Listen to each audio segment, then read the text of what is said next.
বাঙালি বলে কথা রে ভাই, যেই না ঝড় শুরু হয়েছে আর বিক্রি করার জন্য লেগে পড়েছে কি আবার এই যে করালিগুলো। আর আমার হাজব্যান্ড কিনে নিয়ে এসছে এই যে আমার বাড়ির দুটা টম অ্যান্ড জেরি আছে না তাদের জন্য। আর তারা তো এই করালিগুলো দেখেই লাফালাফি শুরু করে দিয়েছে, আম মাখা খাবে তাই। আর তাদের আবদার পূরণ করতে আমিও লেগে পড়েছি হাইসা বুঠিলি একদম ময়দানে।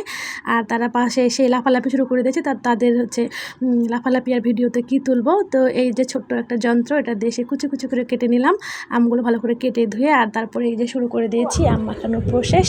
প্রথমে দিয়ে দিয়েছি লবণ, তারপরে মরিচের গুঁড়া, আর এখানে দিয়ে দিয়েছি ধনিয়ার গুঁড়া, আর এখানে দিয়ে দিয়েছিলাম আগে থেকে ভিজিয়ে রাখা তেঁতুল অল্প করে। আর দিয়ে দিয়েছিলাম এক ফাঁক লেবু, আর লেবু একটাতেই হয়নি, এখানে পুরো একটা লেবু দিতে হয়েছে। আর এখানে দিয়ে দিয়েছিলাম সরিষার তেল সামান্য একটু, আর এখানে একটুখানি দিয়ে দিয়েছিলাম গুড়। আর এই গুড়টা দিলে পরে আসলে অনেক মজা হয়, একবার ট্রাই করে দেখতে পারেন। আর তারপরে আসল কাজ হচ্ছে এই যে মাখানোটা, যত কষে কষে চটকে চটকে মাখানো হবে ততই বেশি মজা। আর এই যে এটা হলো আমার রিভিউ ম্যান, এটা হলো রিভিউ দেবে আমাদের